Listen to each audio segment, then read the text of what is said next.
Hello everyone, जीनेत की class में आपका स्वागत है। आज की क्लास में हम करने वाले हैं UP BEd entrance exam previous year question paper Hindi व्याकरण महामैराथन निचोड़। फ्रेंड्स, इस वीडियो में हम कवर करने वाले हैं यूपी बीएड एंट्रेंस एग्जाम के पीवाईक्यू। सभी क्वेश्चन वेरी वेरी इंपोर्टेंट है, पीवाईक्यू है, पूछे गए हैं और आने वाले एग्जाम में क्वेश्चन पूछे जा सकते हैं। हिंदी व्याकरण के मोस्ट इंपोर्टेंट क्वेश्चन है। 50 नंबर की हिंदी व्याकरण आती है, तो मोस्ट इंपोर्टेंट वीडियो होने वाली है और मैंने लोट्स ऑफ हिंदी व्याकरण की वीडियो करा रखी है, जैसे कि क्रिया, विशेषण, सकर्मक क्रिया, सकर्मक क्रिया क्या होती है और अलंकार, समास, ये सभी वीडियो मैंने करा रखी है और इसकी प्लेलिस्ट बना रखी है, आप जाकर वॉच कर सकते हैं। अगर आप 2025 की तैयारी करना चाहते हैं तो ये सभी वीडियो वेरी वेरी इंपोर्टेंट होने वाली है। इन सभी वीडियो को देख लें और आप 2025 की अच्छे से तैयारी कर सकते हैं और एंट्रेंस को क्वालिफाई कर सकते हैं। ये सभी वीडियो वेरी वेरी इंपोर्टेंट है। अगर आप 2025 की तैयारी करना चाहते हैं यूपी बीएड एंट्रेंस एग्जाम की, तो मेरे चैनल को सब्सक्राइब कर लें। आपको सभी तरीके की वीडियो यूपी बीएड से रिलेटेड मिल जाएंगी, तो इस चैनल को सब्सक्राइब कर लें। और ये वीडियो वेरी वेरी इंपोर्टेंट होने वाली है। सभी वीडियो 2025 तक हम सभी वीडियो कवर कर लेंगे। तो यूपी बीएड एंट्रेंस एग्जाम के पीवाईक्यू में पूछे गए हैं और आने वाले एग्जाम के लिए वेरी वेरी इंपोर्टेंट है। तो चाहिए तो आप टेलीग्राम ज्वाइन कर सकते हैं। इसकी पीडीएफ टेलीग्राम पर अपलोड कर दूंगी और उसका लिंक डिस्क्रिप्शन बॉक्स में दे दूंगी, आप जाकर वॉच कर सकते हैं। तो स्टार्ट करते हैं, लेट्स गेट स्टार्ट। क्वेश्चन है, निम्न में से कौन सा वाक्य मिश्र वाक्य है? ऑप्शन ए, विद्वान सब जगह पूजा जाता है। ऑप्शन बी, अच्छा लड़का माता पिता की आज्ञा मानता है। ऑप्शन सी, वे पुस्तक राम की थी। ऑप्शन डी, जब सवेरा हुआ तब हम लोग बाहर गए। तो मिश्र वाक्य किसमें है? आंसर हो जाएगा इसका डी, जब सवेरा हुआ तब हम लोग बाहर गए। तो इसमें क्या कौन सा वाक्य है? मिश्र वाक्य। विद्वान सब जगह पूजा जाता है, तो ये एक सरल वाक्य है कि विद्वान जो है वो सभी जगह पूजा जाता है, तो कौन सा वाक्य हो गया? सरल वाक्य। अच्छा लड़का माता पिता की आज्ञा मानता है, तो ये भी कौन सा वाक्य हो गया? सरल वाक्य। वे पुस्तक राम की थी, तो ये कौन सा वाक्य हो गया? सरल वाक्य। तो इसमें मिश्र वाक्य कौन सा है? आंसर हो जाएगा इसका डी, जब सवेरा हुआ तब हम लोग बाहर गए। Answer D. नेक्स्ट क्वेश्चन है, प्रत्यंग किस समास का उदाहरण है?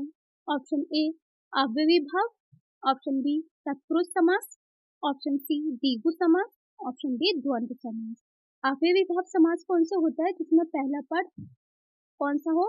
उपसर्ग हो और दूसरा पद प्रधान हो, तो अव्ययी भाव समास कहलाता है। मतलब कि जिसमें उपसर्ग का बोध हो। उपसर्ग मतलब कि शब्द में जो स्टार्टिंग में लगा हुआ होता है, जैसे कि प्रतिदिन। तो प्रतिदिन, प्रतिदिन में जो प्रति है वो क्या है? उपसर्ग है, जैसे कि प्रत्येक। तो प्रत्येक में कौन सा उपसर्ग है? जो प्रा है वो क्या है? उपसर्ग है। तो प्रत्यंग में क्या उपसर्ग है? जो प्रा है वो क्या है? उपसर्ग है। तो अव्ययी भाव समास का उदाहरण है जिसमें कि उपसर्ग का बोध है, जैसे कि प्रत्येक, प्रतिदिन, घर घर। तो ये कौन से हैं? अव्ययी भाव समास है। और तत्पुरुष समास कौन से होते हैं? तत्पुरुष समास कौन से होते हैं? तत्पुरुष समास होते हैं जैसे कि का, के, की, मतलब जो कारक होते हैं, का, के, की, के लिए। तो ये कौन से समास है? तत्पुरुष समास है। जब भी वाक्य में का, के लिए, मैं, पर, हे, अरे आए, तो वो कौन सा समास होता है? तत्पुरुष समास होता है। और द्विगु समास कौन सा होता है? जिसमें संख्यावाचक का बोध हो, जिसमें संख्या का बोध हो, जैसे कि पंचांग। पंचांग, तो पंचांग में कौन सा है? पांच। पांच क्या है? एक संख्या है। तो जिसमें द्विगु समास कौन सा होता है? जिसमें संख्या का बोध हो। तो संख्या का बोध किसमें होता है? द्विगु समास में। तो पंचांग एक क्या है? पांच, जैसे कि दशानन, तो दश में क्या है? द्विगु समास है, मतलब कि संख्या का बोध है। द्वंद्व समास में क्या होता है?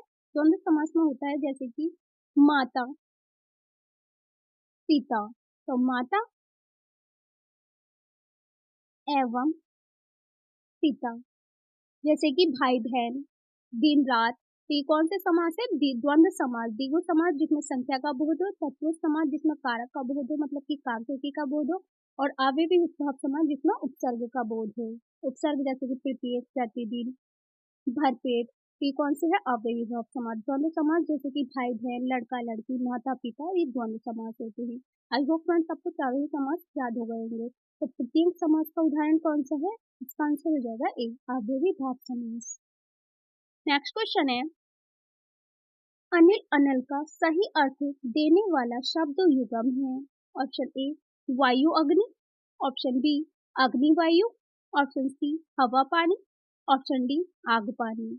इसका आंसर हो जाएगा ए वायु अग्नि। अनिल अनल का मतलब होता है वायु और अग्नि, तो अनिल अनल का सही अर्थ है वायु अग्नि। Answer A.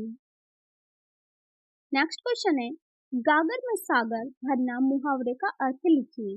ऑप्शन ए कम बोलना, ऑप्शन बी बहुत बोलना, ऑप्शन सी थोड़े में बहुत कहना, ऑप्शन डी दोहों की रचना करना। तो इसका आंसर हो जाएगा सी थोड़े में बहुत कहना। जैसे मैंने अभी बताया तो मैं क्या कह रही हूँ, थोड़े में बहुत कह रही हूँ।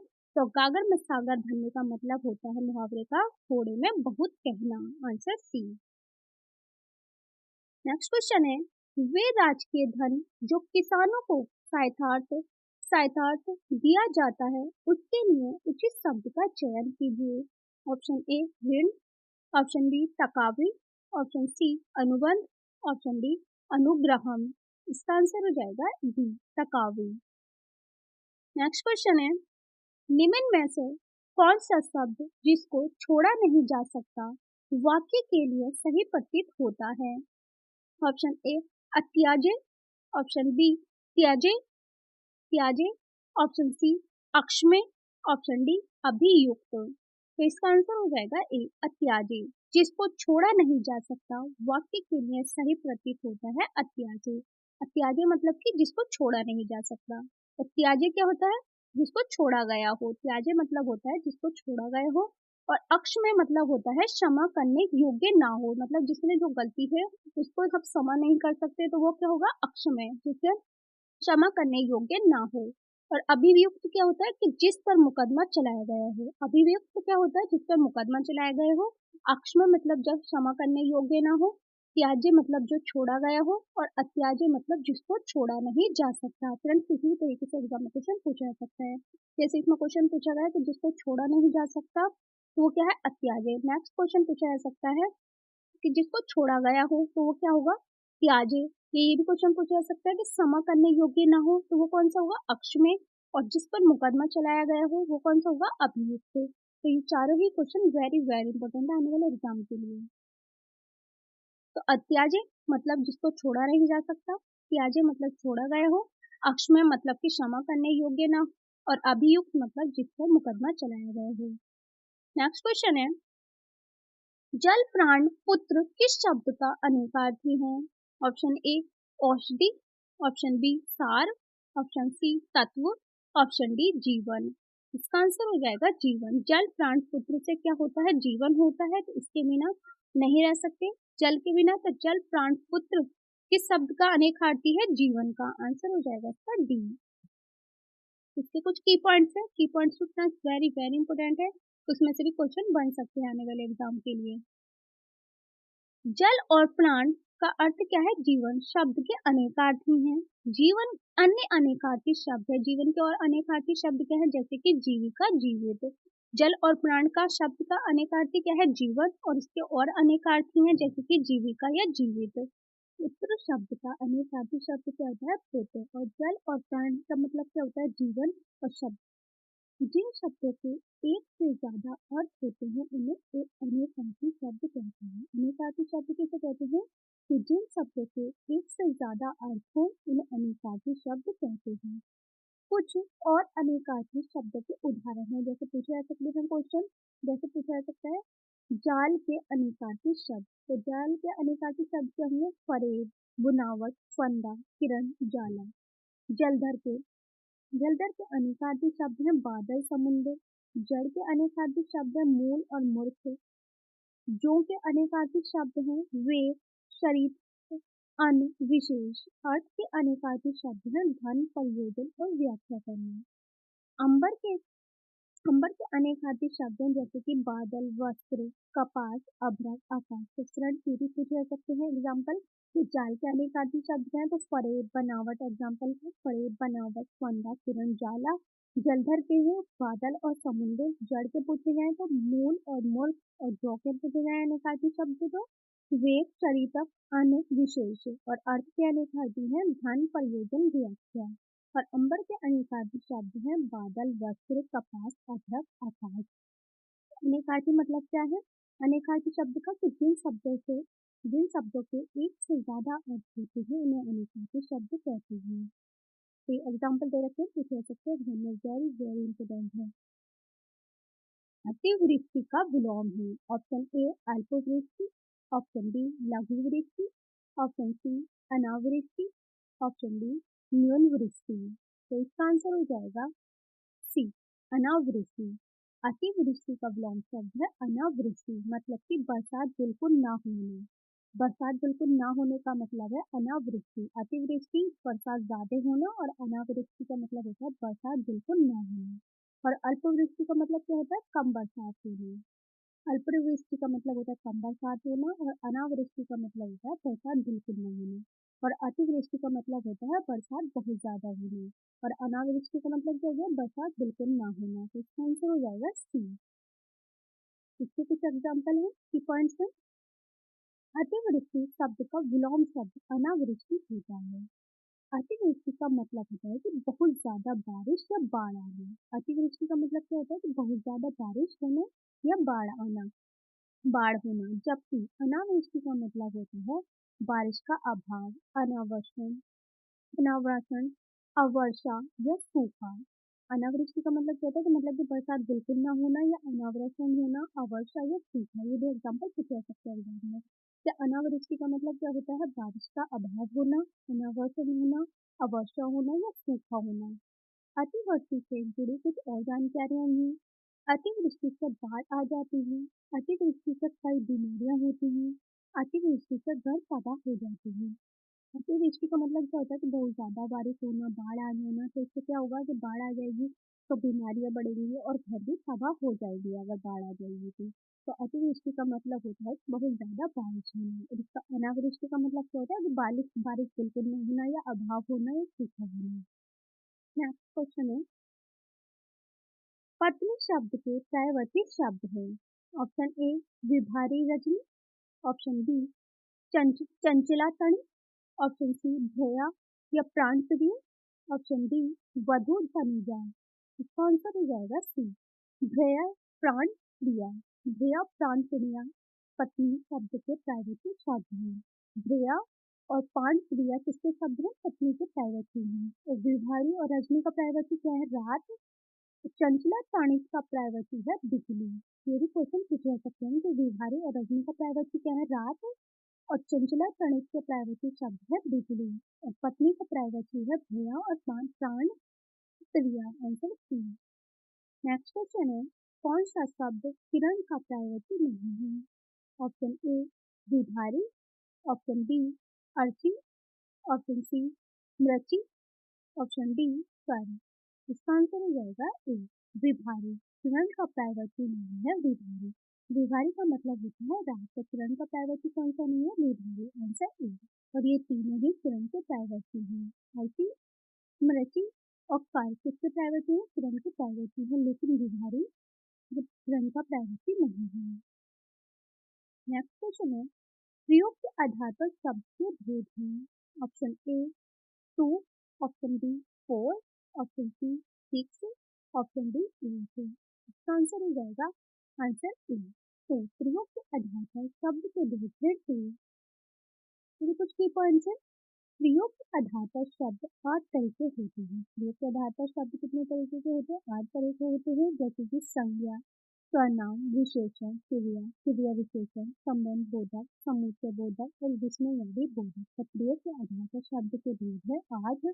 कौन कौन से है, संज्ञा, स्वनाम, विशेषण, क्रिया, क्रिया विशेषण, संबंध बोधक, समुच्चय बोधक और विस्मयादि बोधक है।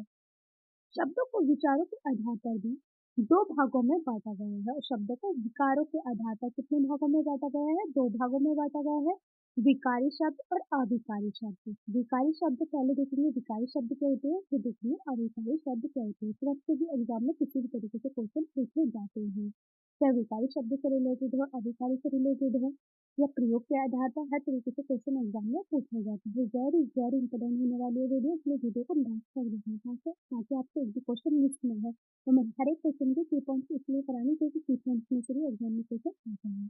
तो वीडियो पसंद आती तो वीडियो को लाइक शेयर जरूर करें, अपने फ्रेंड्स के साथ शेयर करें। जिन शब्दों का रूप बदलता रहता है उन्हें विकारी शब्द कहते हैं।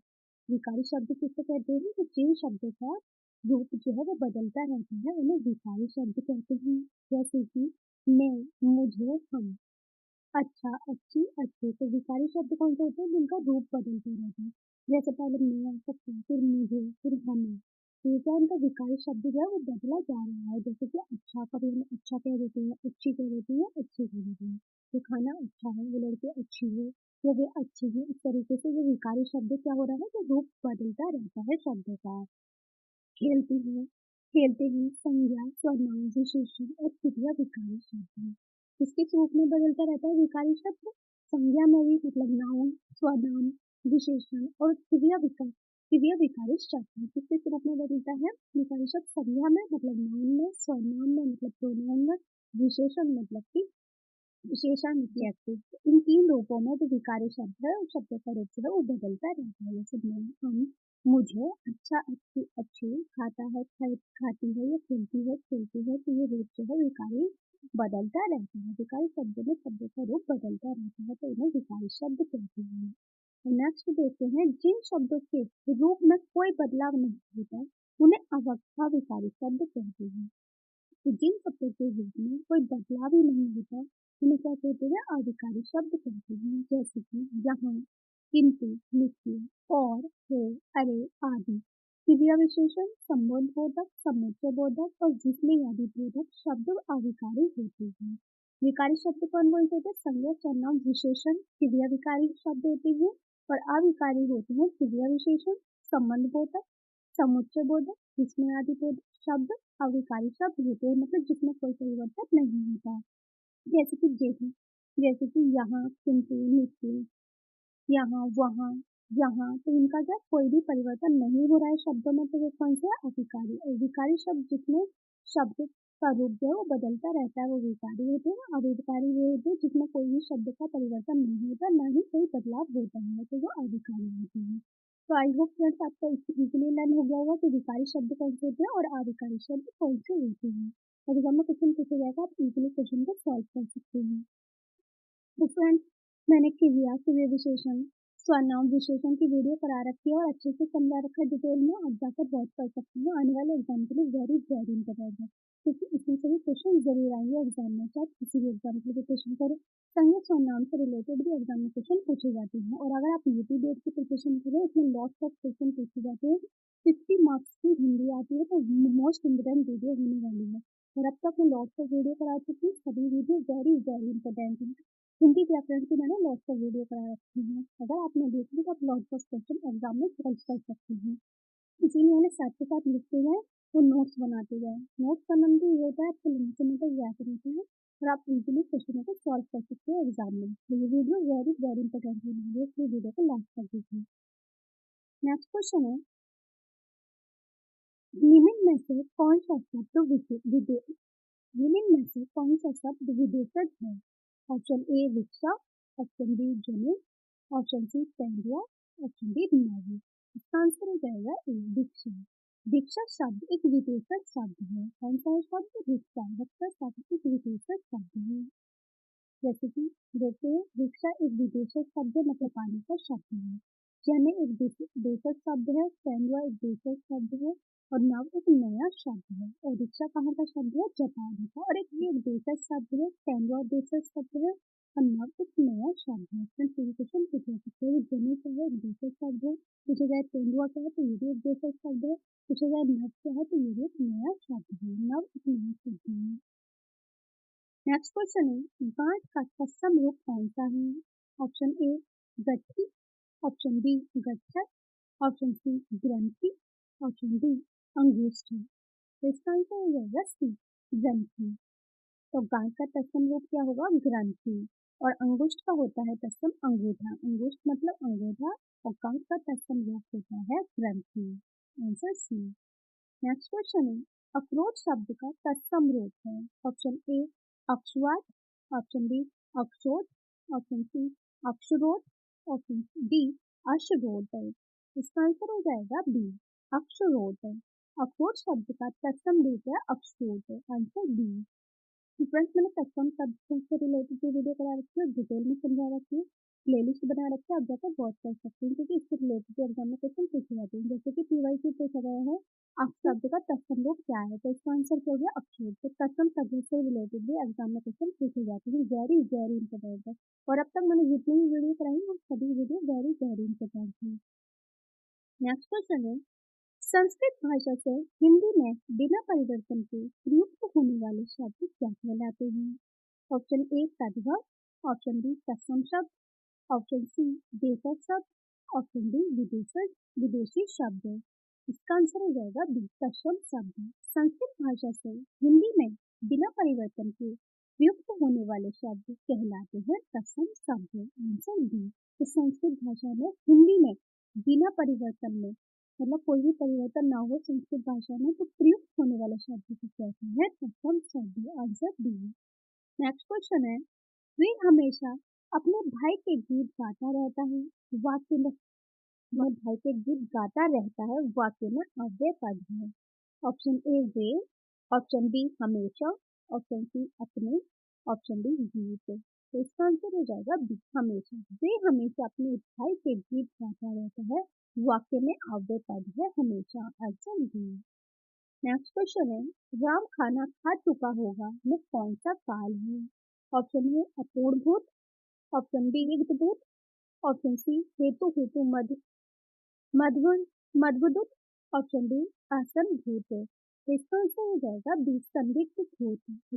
राम खाना खा चुका हुआ मतलब कि संदेह है कि वो खा चुका होगा या खा भी नहीं चुका होगा, मतलब जो संदेह किया जाता है तो वो कौन सा होता है, संदिग्ध भूतकाल होता है कि जिसमें संदेह किया जाए कि राम खाना खा चुका होगा।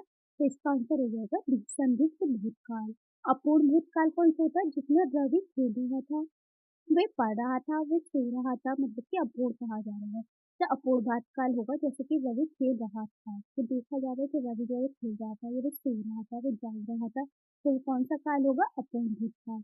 और संदेह जिसमें कि संदेह किया जाए तो जैसे वो सो चुका होगा, वो वहां जा चुका होगा, तो इस संदेह से वो गया होगा या नहीं गया होगा, तो वो कौन सा होगा, संदिग्ध भूतकाल। Answer D. कुछ की पॉइंट है, वर्तमान काल। वर्तमान काल कौन सा होता है कि क्रिया का वे रूप जिससे कार्य के वर्तमान में होने का पता चले, जैसे कि राम गा रहा है, राम सो रहा है, राम जा रहा है। तो क्रिया का वे रूप जिससे कार्य के वर्तमान में होने का पता चले, कि जैसे होने का पता चले, तो वो कौन सा काल होता है, वर्तमान काल। भूतकाल कौन सा होता है, मतलब कि फ्यूचर।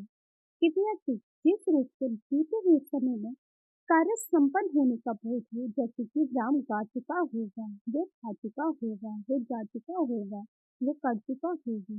तो ये कौन सा है, भूतकाल, मतलब जिसमें भविष्य के बीते हुए होने का बोध है, तो वो कौन सा काल होता है, भूतकाल। भविष्य काल किसी व्यक्ति जिस रूप से आने वाले समय में कार्य के करने या होने का बोध है, जैसे कि श्याम पत्र लिखेगा, वे पत्र लिखेगा, वो खाना खाएगा, तो ये क्या है, भविष्य काल है। पृथ्वी के जिस रूप से आने वाले समय में कार्य के करने या होने का बोध है, जैसे कि आने वाला समय है उसमें करने या होने का बोध है, तो वो कौन सा काल होगा, भविष्य काल। वर्तमान काल क्रिया का वे रूप जिससे कार्य के वर्तमान में होने का पता चले, इसे वर्तमान काल कहते हैं। भूतकाल क्रिया के जिस रूप से बीते हुए समय में कार्य के संपन्न होने का बोध है, उसे भूतकाल कहते हैं। भविष्य काल क्रिया के जिस रूप से आने वाले समय में कार्य के करने या होने का बोध है, उसे भविष्य काल कहते हैं। आई होप कि ये तीनों टॉपिक में इजीली लर्न हो गए होंगे कि वर्तमान काल क्या है, भूतकाल क्या है, भविष्य काल क्या है। नेक्स्ट क्वेश्चन है, वे अगले साल आएगा, इस वाक्य में कौन सा कारक है? ऑप्शन ए अपादान कारक, ऑप्शन बी संबंध कारक, ऑप्शन सी अधिकरण कारक, ऑप्शन डी कारण कारक है।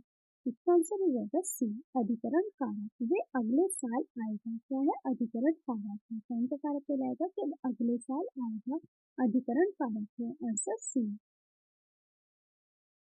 नेक्स्ट क्वेश्चन है, वे चम्मच से चावल खाता है, वाक्य में चम्मच से में कौन सा कारक है?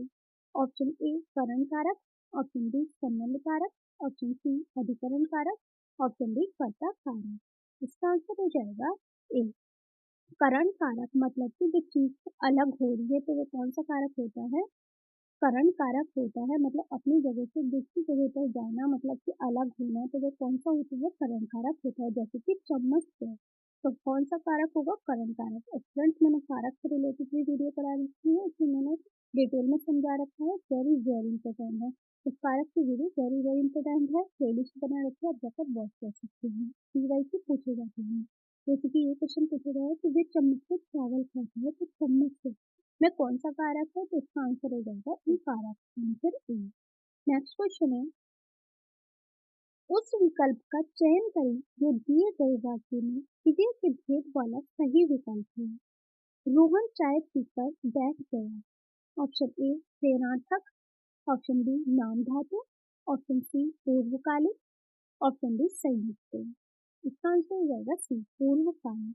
रोहन चाय पीकर बैठ गए, पूर्वकालिक है, पक्का है कि जो चाय है वो पीकर बैठ गया है रोहन। तो उस विकल्प का चयन करें जो दिए गए वाक्य में क्रिया के भेद वाला सही विकल्प है। तो इसका आंसर हो जाएगा पूर्वकालिक। पूर्वकालिक क्योंकि रोहन चाय पीकर बैठ गया, तो पूर्वकालिक है, आंसर सी। नेक्स्ट क्वेश्चन है, क्रिया के मूल को कहते हैं। ऑप्शन ए धातु, ऑप्शन बी पद, ऑप्शन सी कारक, ऑप्शन डी समास। इसका आंसर हो जाएगा ए धातु। क्रिया के मूल को कहते हैं धातु। क्वेश्चन में वेरी वेरी इंपॉर्टेंट है, और अब तक जितने भी क्वेश्चन करा दिए सभी क्वेश्चन वेरी वेरी इंपॉर्टेंट है। और इनके की पॉइंट्स भी कराए, इसमें की पॉइंट्स भी क्वेश्चन पूछे जाते हैं, वेरी वेरी इंपॉर्टेंट है। इसलिए वीडियो को लास्ट तक देखते रहें। तो वीडियो पसंद आ रही है तो वीडियो को लाइक शेयर जरूर करें और अपने फ्रेंड्स के साथ भी शेयर करें। इसके कुछ की पॉइंट्स है, जैसे कि धातु एक क्रिया धातु है। पद सी कारक है, तो वाक्य में किस शब्द का संबंध क्रिया से होता है, तो क्या कहलाता है? कारक। कारक क्या होता है कि वाक्य में किस शब्द का संबंध क्रिया से होता है, तो वाक्य में जिस शब्द का संबंध क्रिया से होता है वो कारक कहलाता है। तो समास क्या है? समास में फ्रेंड्स क्वेश्चन पूछा जा सकता है कि समास क्या है? कि दो या दो से अधिक शब्द मिलकर नवीन और सार्थक शब्द का निर्माण होता है, समास कहलाता है। या आ सकता है कि समास का क्या अर्थ है, तो क्या है? व्यास। तो समास दो तरीके से क्वेश्चन पूछा जा सकता है, तो समास का क्या अर्थ है? व्यास हो सकता है, ऑप्शन में होगा तो व्यास लगाना। यह ऐसे पूछा जा सकता है कि दो या दो से अधिक शब्द मिलकर एक नवीन और या सार्थक शब्द का निर्माण होता है, तो वे कौन सा समास कहलाता है? तो उनका समास कहलाता है या व्यास कहलाता है। और कारक के जिस शब्द का संबंध क्रिया से होता है वो कारक कहलाता है। और क्रिया के मूल को क्या कहते हैं? धातु कहते हैं। नेक्स्ट क्वेश्चन है, सभा में 50 लोग थे, वाक्य में विशेषण का कौन सा भेद है? ऑप्शन ए निश्चित संख्यावाचक, ऑप्शन बी समुदायवाचक, ऑप्शन सी अनिश्चित संख्यावाचक, ऑप्शन डी परिमाणवाचक। इसका आंसर हो जाएगा सी अनिश्चित संख्यावाचक। सभा में 50 लोग थे, तो ये क्या है? अनिश्चित है, मतलब पक्का नहीं कि तो सभा में के 85 लोग थे, तो ज्यादा भी हो सकते हैं कम भी हो सकते हैं, तो ये क्या है? अनिश्चित संख्यावाचक है। तो सभा में 50 लोग थे, वाक्य में विशेषण का प्रयोग है अनिश्चित संख्यावाचक से, पक्का पता नहीं कि 50 ही थे, ये 100 थे, तो अनिश्चित संख्यावाचक होगा, आंसर सी। नेक्स्ट क्वेश्चन है, क्षणभंगर किस प्रकार का विशेषण है? ऑप्शन ए दशाबोधक, ऑप्शन बी स्वादबोधक, ऑप्शन सी कालबोधक, ऑप्शन डी गुणबोधक। इसका आंसर हो जाएगा सी कालबोधक। क्षणभंगर में विशेषण है कालबोधक, आंसर सी। नेक्स्ट दशाबोधक। दशाबोधक कौन सा होता है? आदमी, मतलब क्या है? कमजोर है। स्वादबोधक मतलब कि मीठा है। कालबोधक मतलब समय का बोध है। और गुणबोधक मतलब कि अच्छा या बुरा, जो गुण हो वो क्या है? गुणबोधक। और दशाबोधक जैसे कि आदमी कमजोर है, स्वाद में जिसमें मीठे का पता चले, खट्टे का पता चले, वो स्वादबोधक होते हैं। और कालबोधक मतलब जिसमें समय का पता चले, और गुणबोधक जिसमें अच्छा बुरा का पता चले, वो गुणबोधक होता है। तो उनसे भी क्वेश्चन पूछे जा सकते हैं एग्जाम में। नेक्स्ट क्वेश्चन है, विशेष संज्ञा शब्द से विशेषण शब्द क्या बनेगा?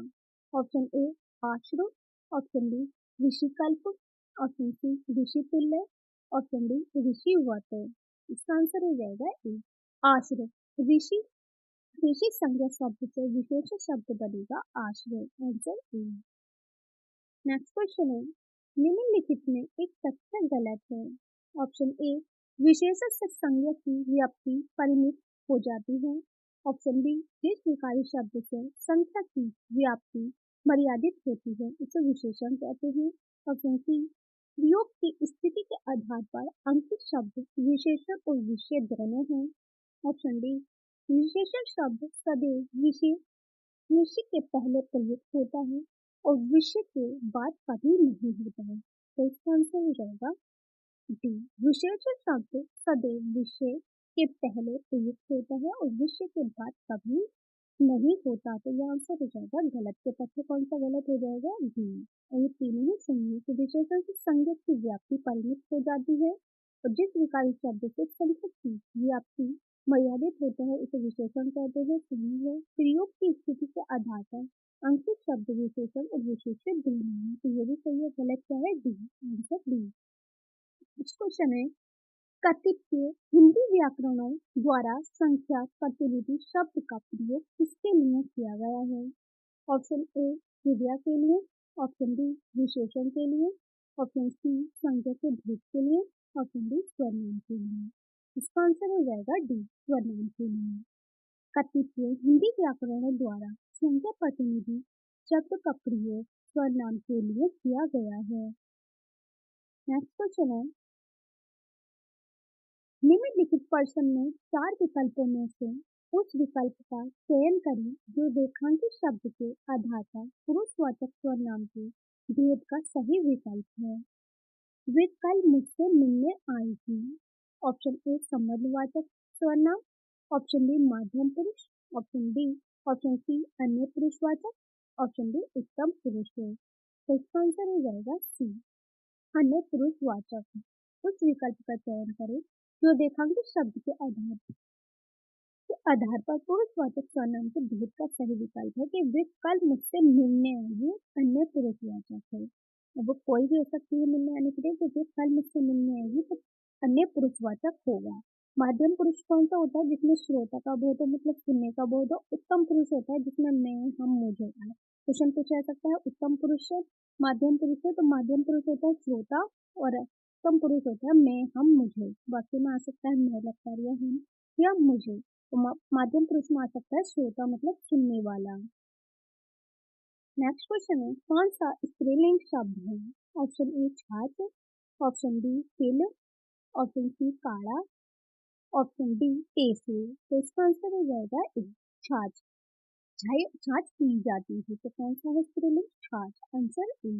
तो फ्रेंड्स, ये सभी क्वेश्चन वेरी वेरी इंपॉर्टेंट है। यूपी की प्रिपरेशन कर रहे हो, यूपी के नेट की प्रिपरेशन कर रहे हो, दोनों ही एग्जाम के लिए वेरी वेरी इंपॉर्टेंट है। अगर आप यूपी की करें तो 50 नंबर की आपकी हिंदी आती है, तो वेरी वेरी इंपॉर्टेंट है। तो सभी क्वेश्चन पर जितने भी कराए, टिप्पणी कितने भी करें, वेरी वेरी इंपॉर्टेंट है। तो वीडियो पसंद आती तो वीडियो अपने फ्रेंड्स के साथ भी शेयर करें। If you like the video तो don't forget to like and subscribe my channel and hit the bell icon. और इसे अपने फ्रेंड्स के साथ भी शेयर करें ताकि इस वीडियो को कैसे उम्मीद है और आपको नेक्स्ट कौन से टॉपिक पर वीडियो चाहिए मुझे कमेंट बॉक्स में लिखकर बता सकते हैं। सभी क्वेश्चन वेरी वेरी इंपॉर्टेंट है और जो अगले क्वेश्चन हम नेक्स्ट वीडियो में कवर करने वाले हैं। और अब तक मैं लॉट्स ऑफ वीडियो कराया दिन फ्रेंड्स। अगर आप 2025 की यूट्यूब की प्रिपरेशन कर रहे हो तो मैं लॉट्स ऑफ वीडियो लेकर आएंगे। सभी वीडियो वेरी वेरी इंपॉर्टेंट होने वाली है, इसलिए मैं सैटरडे संडे की मैराथन लेकर आऊंगी। तो सभी वीडियो करा दूंगी और हिंदी व्याकरण भी पूरी कंप्लीट करा दूंगी 2025 तक। और ये सभी वीडियो आपके लिए वेरी वेरी इंपॉर्टेंट होने वाली है। अगर आप यूपी एंट्रेंस एग्जाम क्वालिफाई करना चाहते हैं तो इन सभी वीडियो को देख लो और मेरे चैनल को सब्सक्राइब कर लो study with genius. Thanks for watching my video.